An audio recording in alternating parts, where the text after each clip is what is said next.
ரசப்பொடி நம்ம செய்து வச்சுருக்குறோம்லங்க, எழுதியும் ஊற்றியாச்சு. நம்ம ஒரு தக்காளியை வச்சு ரசம் வச்சிடலாங்க. தக்காளி எடுத்து வச்சுருக்குறேங்க.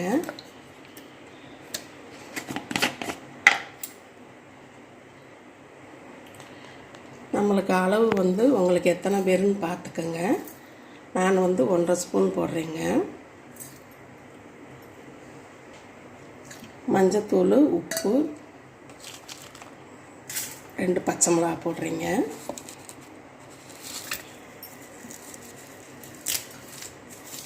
ரெண்டு மல்லித்தலை அலசிட்டு வரேன். 2 மல்லித்தலை கருவேப்பிலை இருக்கவும் போட்டுக்கோங்க, இல்லைன்னா நம்ம அதிலே போட்டுருக்குறோம். நான் புளியெல்லாம் போடலைங்க, வெறும் ஒரு தக்காளியை வச்சு நான் பிணைஞ்சிருக்கிறேங்க. இப்போ தாளித்து விட்டுறலாம்.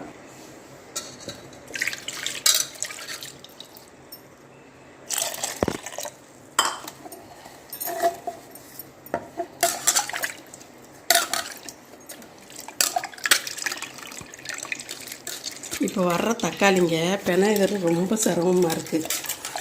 நல்லா டென்ஷனாக இருக்கிறப்ப நேரத்தில் தக்காளியை பிணைஞ்சோம்னா ஒரு நிமிஷம் பிணைஞ்சிடலாம்.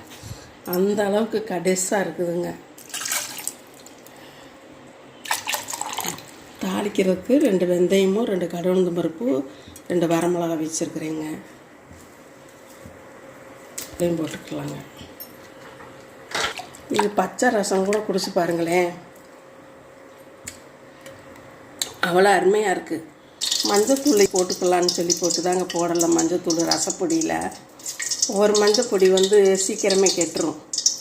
அவங்க எப்போ பாக்கெட் போட்டாங்களோ என்னமோன்னு சொல்லி போட்டு நான் போடலைங்க.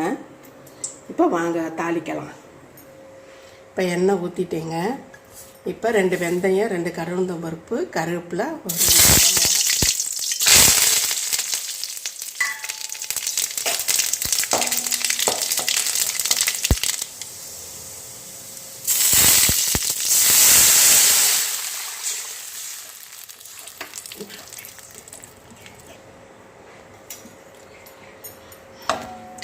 நல்லா தாளித்து விட்டேங்க. கொஞ்சம் நல்லா முறை கட்டின பின்னாடி நம்ம இறக்கிடலாங்க. இதில் துவரம் பருப்பு, கொள்ளு வறுத்து நல்லா பவுட்ரு பண்ணியிருக்கிறோங்க. நம்ம இது சாம்பார் வைக்கிறப்ப கொஞ்சம் ரசம் வைக்கணும்னு நினைப்போம், நம்ம தண்ணி எடுத்து வைக்கலையேன்னு நினைப்போம். இதில் பருப்பும் போட்டிருக்கேன், கொள்ளு போட்டிருக்கேன்.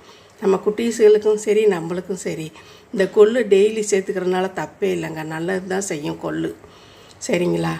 நம்ம என்னதான் எல்லாமே சமையல் செய்வோம், நம்ம பெண்கள் கொஞ்சம் ரசம் சோறு சாப்பிடணும் போல் இருக்குதுன்னு நினைப்போம் பெண்கள். ஆனால் நம்மளுக்குன்னு செய்துக்க மாட்டோம் இல்லைங்களா?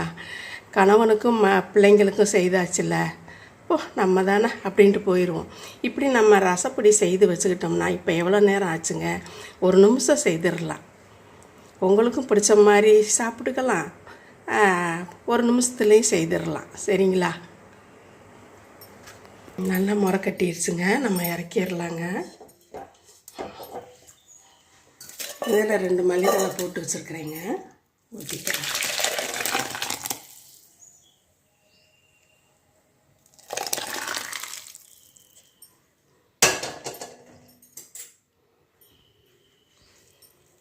இப்போ ரசம் ரெடி ஆயிடுச்சுங்க. நம்ம மல்லித்தலை இல்லையே, கருவேப்பிலை இல்லையே அப்படின்ட்டு ரசம் வைக்கிறதுக்கு நம்ம சோம்பேறிப்படுவோம், நம்மளுக்குன்னு செய்துக்கிறதுக்கு. அதனால் அந்த மல்லித்தலை தண்டு எல்லாத்தையுமே நான் என்ன செஞ்சேன், காய வச்சு லேசாக சூடுபடுத்தி நல்லா இதுலேயே அடிச்சிட்டேங்க. அதனால் நான் மல்லித்தலை கருவேப்பிலை இருக்கிறதுனால நான் போட்டிருக்கிறேங்க. நீங்கள் சும்மாவே வைக்கலாம், எது இல்லையேன்னு கவலைப்பட வேணாம். இல்லத்தரசிகளும் சரி, வேலைக்கு போகிறவங்களும் சரி, அந்த ரசம் சோறு சாப்பிடணும் போல் இருக்கும் இல்லைங்களா? அப்போ நம்ம இந்த ரசப்பொடி நம்ம செய்து வச்சுக்கிட்டோம்னா 1 டம்ளரோ 2 டம்ளரோ வச்சுக்கலாங்க. நீங்கள் நான் செய்தது உங்களுக்கு பிடிச்சிருந்துச்சுன்னா நீங்களும் செய்து பாருங்களேன். ரொம்ப ரொம்ப நன்றிங்க. நீங்கள் கொடுத்துக்கிட்டு இருக்கிற ஆதரவுக்கு வாழ்க வளமுடன்.